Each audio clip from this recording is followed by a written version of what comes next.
Hello, how are you all doing?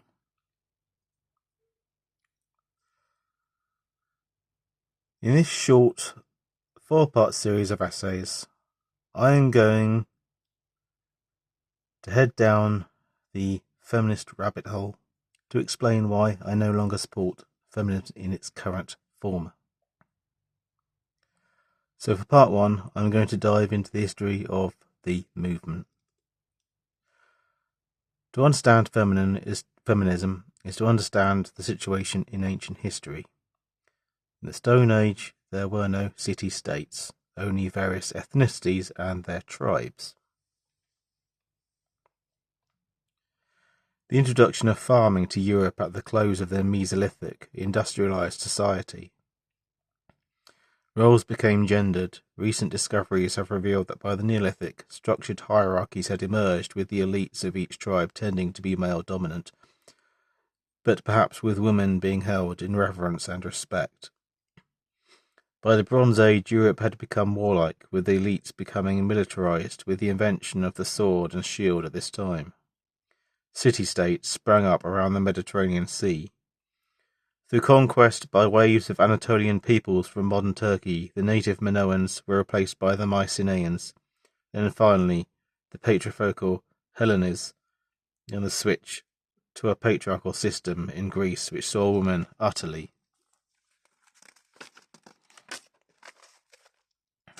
demoted to being chattels to men, becoming a blueprint for other city-states to copy, first in the south, then with the coming of Christianity in the early medieval era spreading to the rest of Europe, then much of the world. The women's suffrage started in Britain in 1872 following a parliamentary reform bill, banning women from voting outright, though some posit that it had its roots in Seneca Falls, US in 1832, when a groundswell women's movement formed, demanding a greater say in building up the new home nation. So great was the establishment punchback that the UK did not grant the female voting rights until 1918.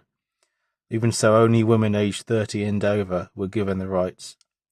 Along with women, the working class were also given the legal right to vote and own property. This is less known. It must be noted, 1918 was the year the First World War ended. Amid all the celebration, the rights were quietly slipped in, largely unnoticed at first.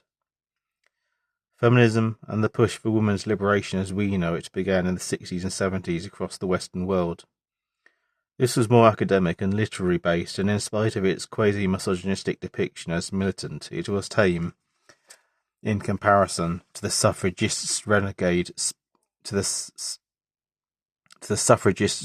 spin-off movement, the suffragettes, whose tactics verged on acts of terrorism, and was notable for the vandalizing of the Venus de Milo painting and blowing up of politicians' houses. The women's liberation movement was more united and attempted to woo men's support at extra leverage. Any extreme ideologies like gender separatism were firmly marginalised and not made welcome in mainstream feminism for the next 30-year period. Then, at the close of the 20th century, came a turning point. Here in Britain, the Labour Party, rebranded as New Labour, swept into power, securing a strong relationship with the newly completed EU project. Introducing the minimum wage, first introduced in the US several decades before, but at various wage levels per state, and in bringing in a record level of female MPs into Parliament. These MPs were once active feminist campaigners on a number of issues affecting women, particularly in the workplace. Their arrival in government was a symbol of the rights women in Britain had gained. What struck me at the time was how a still male-dominant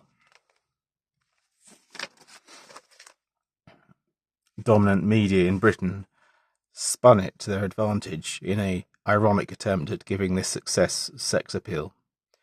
A photo shoot was organised for the press depicting PM Tony Blair surrounded by his female cabinet members, depicting him as an alpha male surrounded by his harem of eye candy, vomit. The shot hit the front of all the tabloids, with one captioning with the demeaning headline, "Blair's Babes." The few complaints levelled at this were battered away by the response. There is no need for feminism anymore. You can start wearing summer dresses and lipstick again. There was mockery of this from the fringes such as Julie Burchill, but unbelievably women in general, I guess buoyed by the sense of optimism in the air, took this daft advice and ran with it. In doing so, they took their eye off the ball and forgot that once you win something, you must then defend it. A few years later, reports came that workplaces were still sacking women or refusing them employment because they were pregnant. They were breaking the law with impunity because the ruling was not being enforced. Feminism in the West could not help fend for these workplace rights. It had gone underground. At the same time as the Blair years starting, then US President Bill Clinton was celebrating his second term in office by drafting in more female interns. Not long after, allegations came to light of Clinton's behaviour toward female staff in the White House, and then came the expose of his affair with one young 20-year-old intern, Monica Lewinsky. The 2007-08 credit crunch ended the optimism of the 2000s era. By 2010, the state of winding austerity, exacerbated by the Tory party's rise back to power in that year, began to bring feminism back up from underground. But now, with the new internet technology of social media communication, more of a voice was being given to its extreme elements. Controversial comic Dapper Laughs was the first major victim of cancel culture in 2014, less than 2 years after the feminist extremist Laura Bates set up the Everyday Sexism Project.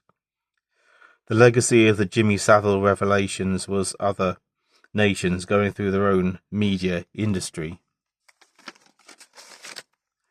closets. France's feminists called for managers to be sensitized to gender biases in the media industry. The US Me Too movement rose to popularity worldwide after Hollywood movie mogul Harvey Weinstein was finally convicted of decades of sexual harassment of women he worked with. Suddenly, men became more hated by feminism than ever before.